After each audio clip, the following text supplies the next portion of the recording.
Our top story right here tonight, the stunning development, folks, just a few hours ago happening tonight. Israel attacks Iran, launching airstrikes on what it says are nuclear and military targets in Tehran, the capital city. You see a live picture of Tel Aviv right behind me here tonight. Could it be the next target in any retaliation? Hello, everybody. Thanks for joining us. I'm Doug Proffitt. We have a lot to tell you about this tonight. The Israeli defense minister has declared a state of emergency after the attacks. The United States says it did not provide any assistance or have any involvement, but said they had been advised. Tonight, I talked with this man, Spalding University's Dr. Kurt Jefferson of Louisville. He's an expert on Israel. In late May, Jefferson's new book called The Wars of Israel was released, a book about politics, economics, and Israel's ongoing wars. So where is this going? Is this going into an all-out war? I don't think it is. I think it's a kind of a preemptive strike against, could become an all-out war, but I think for right now, the message is being sent to the nuclear planners within the Iranian government, and they've hit their command centers in the heart of the capital in Tehran. But I don't see the United States launching missiles at Iran or launching Air Force warplanes or anything into Iranian airspace. I think this will be purely a limited Iran versus Israel at this point. In a statement, U.S. Secretary of State Marco Rubio said the Trump administration's priority is protecting our troops stationed in the area and reiterating the U.S. had no involvement, saying in part, "Let me be clear, Iran should not target U.S. interests or personnel." By the way, Kurt Jefferson also told me tonight the bigger concern is that this leads to a much bigger conflict in the Middle East that has Iran eventually attacking Saudi Arabia. Here's ABC's Selena Wang reporting from Washington tonight as President Donald Trump reacts to the news. Israel's defense minister says they've launched an attack against Iran, calling it a preemptive strike. But at this moment, it's unclear what the size, scope, or scale of that attack was. Earlier today, I had asked President Trump how imminent a strike from Israel on Iran's nuclear facilities could be. Well, I don't want to say imminent, but it looks like it's something that could very well happen. The U.S. tonight is stressing that they had no involvement in this attack. In a statement from Secretary of State Marco Rubio, he says, quote, "Tonight Israel took unilateral action against Iran. We are not involved in strikes against Iran, and our top priority is protecting American forces in the region. Israel advised us that they believe this action was necessary for its self-defense. President Trump and the administration have taken all necessary steps to protect our forces and remain in close contact with our regional partners. Let me be clear, Iran should not target U.S. interests or personnel." Now, this comes after the State Department had ordered non-essential diplomats out of Iraq, and the Pentagon had authorized military families to depart throughout the Middle East. Last month, President Trump had also said that he had warned Israel's Prime Minister Netanyahu not to launch an attack because he said the U.S. and Iran were getting close to a nuclear deal.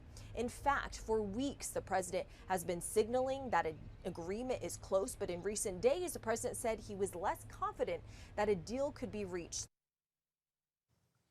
Now, representatives from the Trump administration were actually supposed to meet with Iran this Sunday. This comes as Donald Trump takes a major blow from the U.S. courts. A federal judge ruling that Trump illegally federalized the National Guard in the state of California.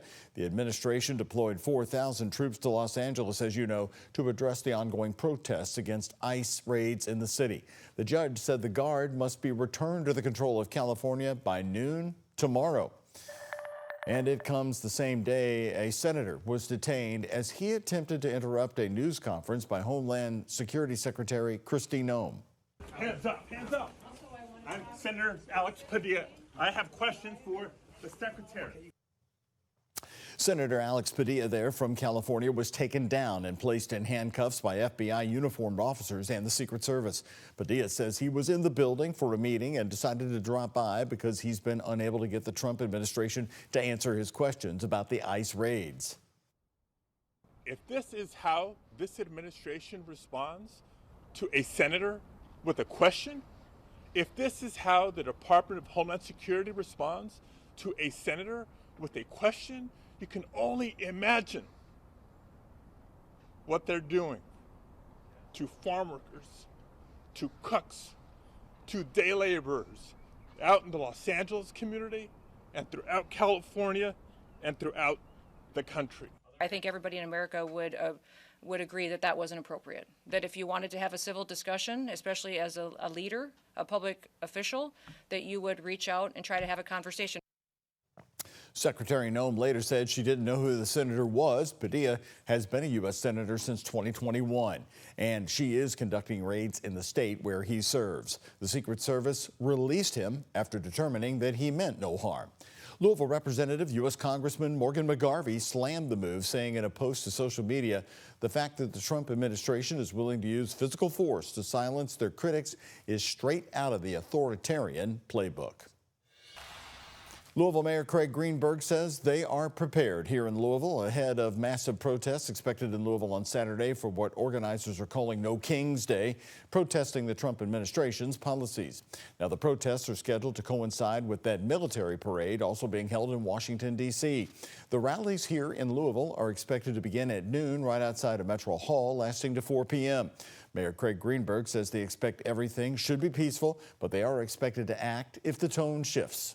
Monday night was an incredibly safe protest, and we're hoping for the same on Saturday. We are well prepared, and we encourage everyone that wants to be a part of it and express their First Amendment rights to do it in a safe and legal way. The mayor speaking to the night team tonight. Metro Police also saying that they are prepared for the protests. LMPD noting that they have updated their policies for crowd control and protesters.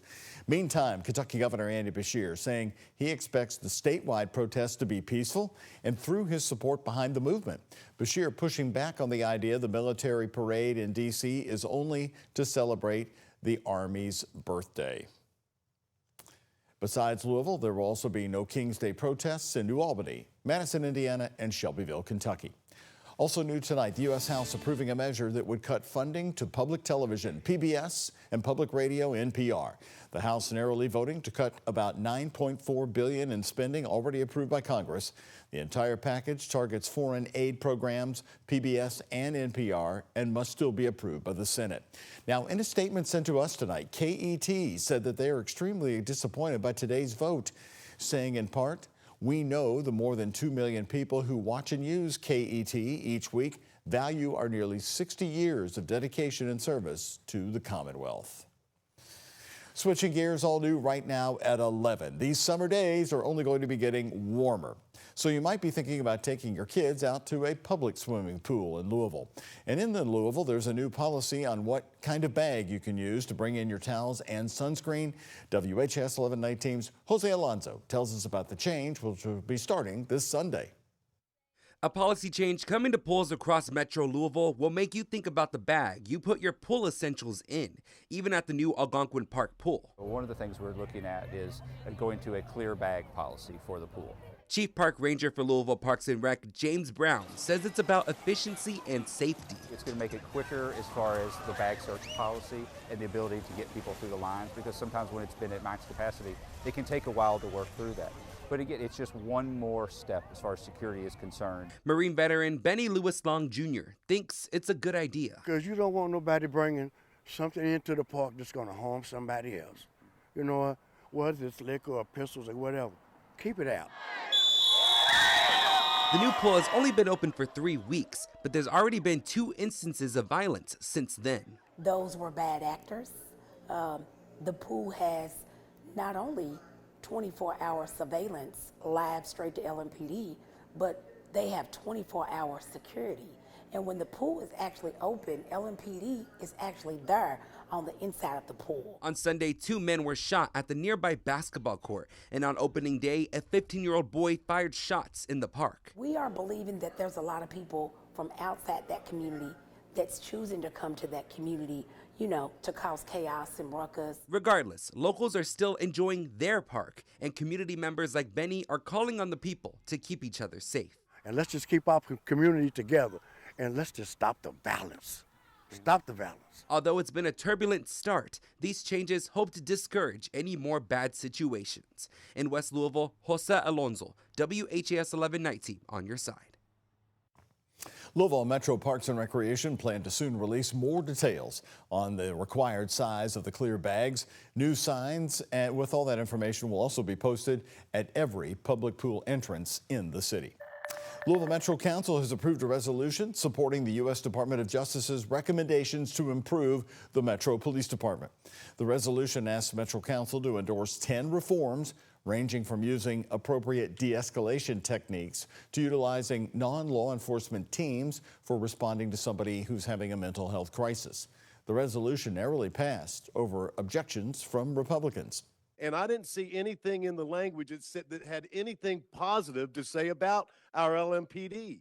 The bad guys are gone. LMPD has admitted that they are committed to moving us forward.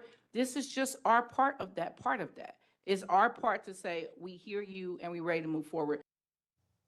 Right now, the consent decree signed by Metro government and the U.S. Department of Justice remains in limbo. The DOJ has asked for it to be dismissed with no objections from Metro leaders. However, federal judge Benjamin Beaton of Louisville, overseeing the case, has yet to make a ruling.